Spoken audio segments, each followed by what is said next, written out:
طبعا انا يعني عايز اعبر عن سعادتي. انا عندي يعني طبعا سعاده متعلقه بالدعوه ان انا يعني اقابل حضراتكم، ان انا اكلمكم على الميتوكوندريا، بس السعاده الاكبر هي متعلقه ان في زباين كتير قوي للميتوكوندريا. يعني didn't know that ان احنا عندنا سوق كبير كده قوي. يعني لما رحت امريكا وبدات اشتغل على الميتوكوندريا لقيت ان الناس هناك اللي بتشتغل ميتوكوندريا عاملين لنفسهم مصطلح اسمه الميتوكوندرياكس. يعني الناس ايه يعني عندهم كلاس كده independent of other clinicians and researchers.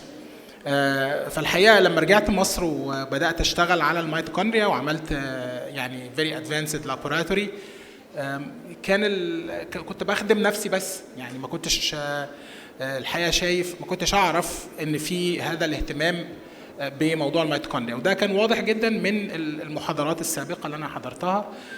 يعني في الناس مهتمه جدا بالميتوكوندريا. النهارده انا مش مضطر ان انا اتكلم على البيزكس بتاعت الميتوكوندريا والميتوكوندريا فيسيولوجي، although this is يعني a course that I usually give to my students in terms of metabolism in general, not only in terms of الميتوكوندريا. الميتوكوندريا يعني بحر واسع يعني. لكن هتكلم عن ازاي احنا بنتعامل، ازاي احنا بنقيس بقى الميتوكوندريا. This is the practical aspect. اوكي، وازعم ان احنا المعمل الوحيد اللي هو موجود في الشرق الاوسط باستثناءات قليله انتوا عارفينها، وافريقيا احنا كنا اول معمل يحصل على الاجهزه اللي هكلم حضراتكم عليها دي في افريقيا كلها، والشركات كلها احتفلت بينا يعني. وطبعا في تراك ريكورد مهم جدا، حضراتكم ممكن تبصوا على البروفايل بتاعي. عندنا عشرات الابحاث على الميتوكوندريا in the context of aging, cancer, diabetes, و recently كمان infectious diseases including الكوفيد 19. فحضراتكم ممكن يعني لو تكرمتوا تبصوا على البروفايل، عشان ده هيديكوا فكره احنا ممكن نعمل ايه. يعني يمكن النهارده مش هلحق قوي اقول لكم على كل حاجه عشان الوقت is quite limited، بس خليني ابدا. وطبعا ده I don't need ان انا go through all of these. حضراتكم لو عملتوا سيرش هتلاقوا ان في hundreds of diseases that are mediated by mitochondria، وفي يعني more than that of diseases that are actually involving الميتوكوندريا. mediated غير involving. يعني لكن احنا ازاي بندرس الميتوكوندريا؟ في aspects different aspects نتكلم عليها بشكل سريع. واي حاجه انا بقولها النهارده معناها انها doable in my lab، يعني ما بقولش يعني كلام theories. يعني اي حاجه هقولها النهارده ممكن لو حضراتكم عندكم اي اسئله متخصصه يعني خاصه بيها practically speaking come to me. يعني رقم واحد الاستراكشر بتاع الميتوكوندريا. احنا بندرس الاستراكشر بالالكترون مايكروسكوبي وبنحاول نشوف المورفولوجي، السايز، الكاونت and so on. Bioenergetics, which is the most important aspect of what we are studying, we can essentially evaluate how mitochondria is consuming nutrients, the rate of consumption of oxygen, and the rate of production of ATP, in addition to the rate of production of reactive oxygen species. Reactive oxygen species are important, of course.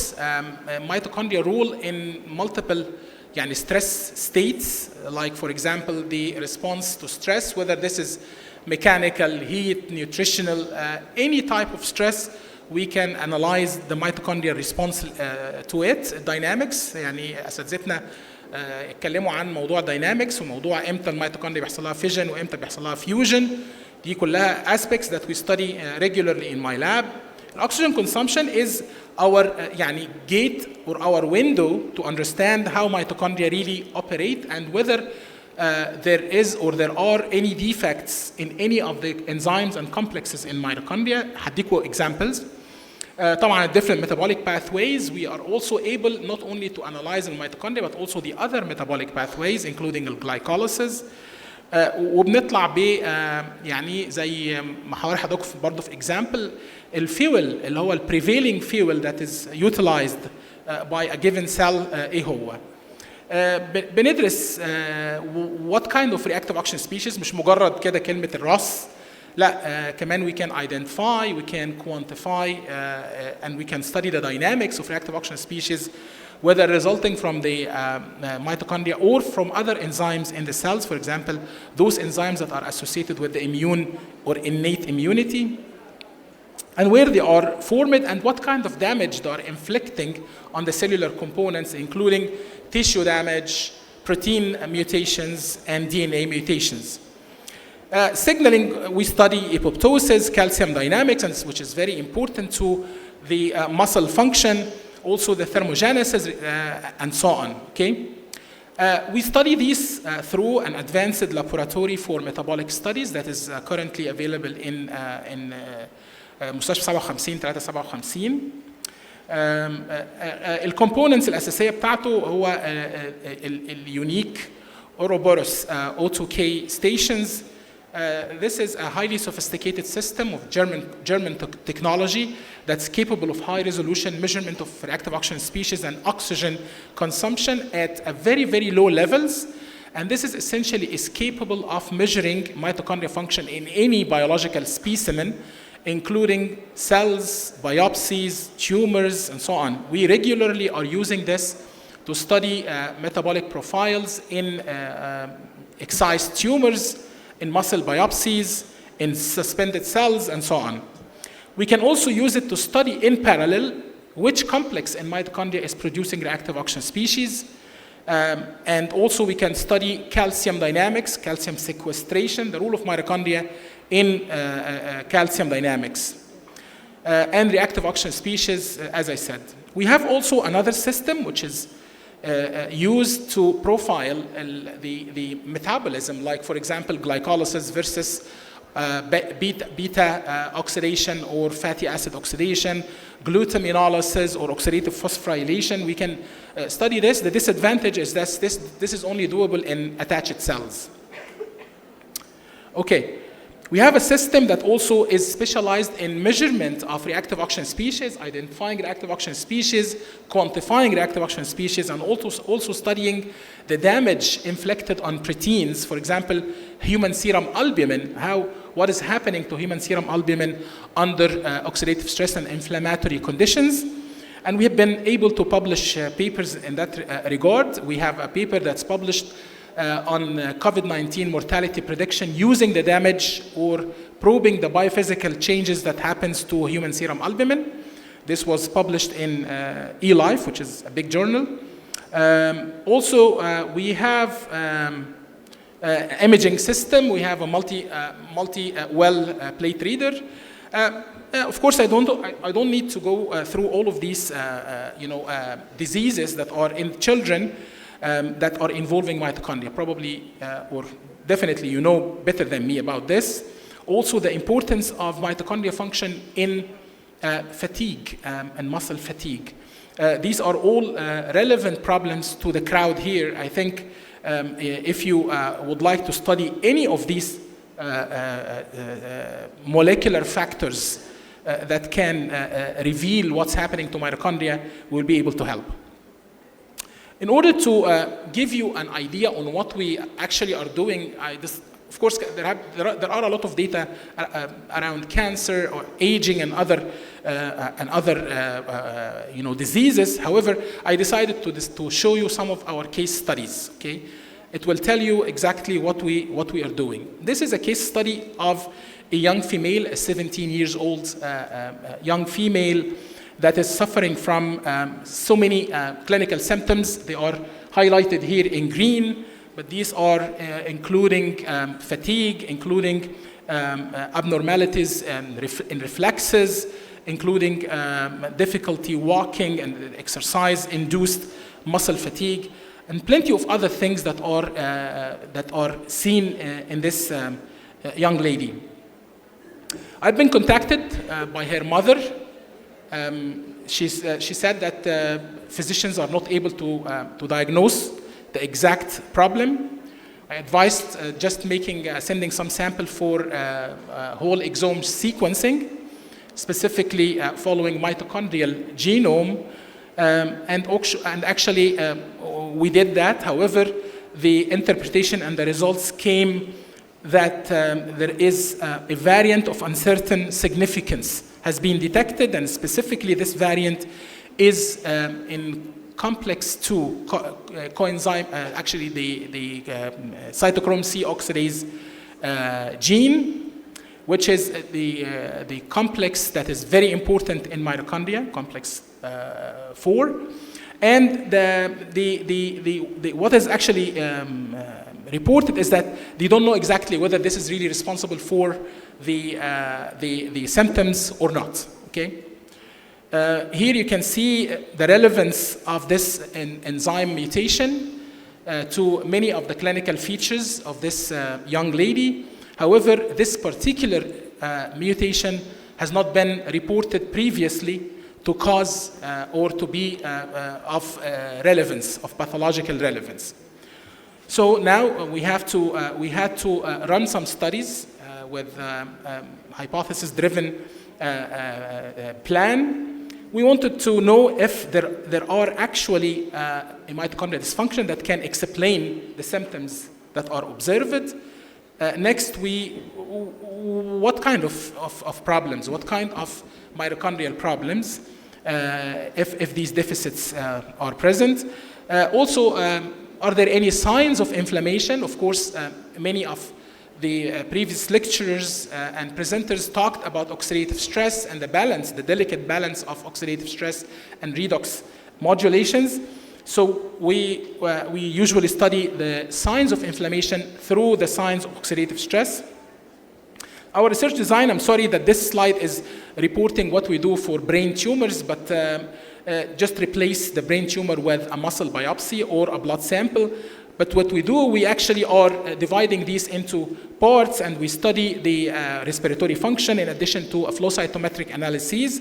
And also we study the morphology, which I'm not going to show today. We keep some of the samples for molecular studies, including sequencing, protein assessment, gene assessments, and so on. So what do we do? We actually did also blood phenotyping by flow cytometry, looking for markers of inflammation.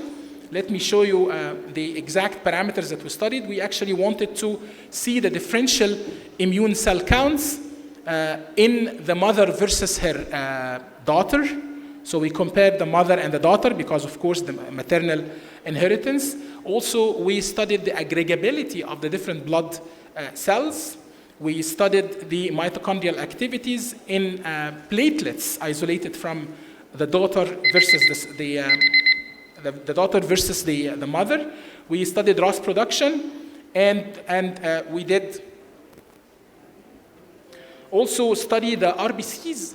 RBCs are quite important because of their lysis or osmotic fragility. We studied osmotic fragility in both the mother and the daughter, and also the whole blood ROS production, and also studied the serum albumin damage.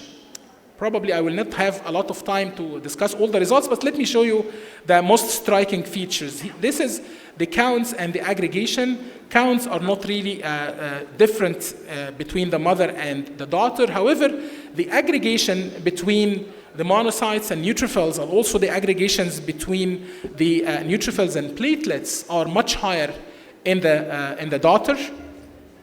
And this is analyzed by flow cytometry. Also, we studied the apoptotic signals in the blood cell types, and we found that it is higher in the daughter relative to her mother. We also studied the ROS production, and we found that it is higher. I don't have the time to go through the details of these. Also, the mitochondrial transmembrane potential, and we found that there is no much difference between the different cell types. Then we studied the osmotic fragility and plasma hemoglobin. These are very important factors that points at oxidative stress. We found that the RBCs of the daughter are more osmotically fragile, and it leads to the release of hemoglobin that can be easily detected in plasma. So if you look at the plasma, these are 2 times we measured at different times. The upper level here is a UV visible spectrum of the daughter's plasma, and the lower 2 is for the mother's plasma, and these are fingerprints of the release of hemoglobin. So there is a residual hemoglobin that is much higher in the daughter. Also here you can see that there is the osmotic fragility, so it's more fragile. I'm not gonna be able to study this, but we studied also the flow cytometric features of the RBCs. leading to the concept that they are more swelled and much more fragile. The mitochondria respiratory function in the muscle. So we got a muscle biopsy, a small piece of the girl's muscle, and then we prepared the muscle fiber bundles, and then we studied this by the oxygraph.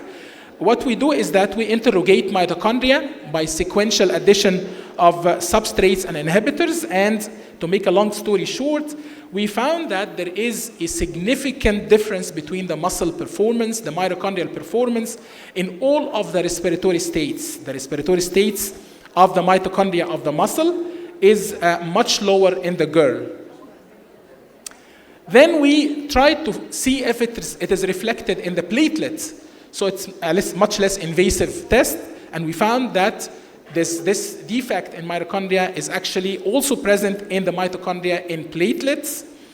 Then we moved to see also what kind of fuel is used or utilized by the girl, and we do this by sequential inhibition of the fatty acid oxidation, followed by glutaminolysis, followed by oxidative phosphorylation, and we found that the girl do not really rely much on fatty acid oxidation, so there are some impairment on the of the fatty acid oxidation and glutaminolysis, and she relies exclusively on oxidative phosphorylation. Okay. Then we did the ROS. This was a striking finding. You can see that the green bars are the bars for the daughter's reactive oxygen species that are produced by mitochondria at different respiratory states, and you can see the difference is really dramatic. So the daughter's mitochondria is leaky of reactive oxygen species, leading to a very high level of oxidative stress, and also in platelets, the same finding has been found, leading to the conclusion that there are a lot of inflammatory signals resulting from the mitochondrial damage in this girl. I think also it is very hard to go through most of but we monitored also some other markers of the immune response in the blood of the daughter versus her mother, and we found that there is an actual damage, and I don't think I have much time to continue discussing. However, I just wanted to give you this message that we need to go and to cooperate because we are under a severe challenge. When I came back to Egypt, I monitored what's happening in scientific research, the spending on scientific research, and if you can see this figure, it is correlating the percentage of spending on R&D in different countries, and you can see the big sharks like United States, Japan, and China, the big balls, and also the relationship between this and between the number of researchers. You can see that Israel is an exception, and we keep asking why we are defeated, because they are spending more than 5.5% of their national income on their research. At 2010, Egypt was not in this list. The good news is that 2019, we started to appear here, okay? As you can see, but still we have a very, very long way to go. And I hope that with the consensus of the young generations, we can change this. Mitochondria is probably the two-face. I don't know whether you know about this. This is a Klimt, painting, and you can see that he is depicting life and death, and both of them are on the shape of mitochondria. So I think all of you, you share the same opinion that mitochondria is quite important, and I'm part of a consortium in Europe and the United States. We are studying the role of mitochondria in happiness as a marker of happiness, okay? So I hope that we can spread the culture in Egypt, and I hope that you guys can actually understand that we can do these kind of analyses, provided that you ask the right question. Thank you so much, and thanks for my group, and thanks for your attention.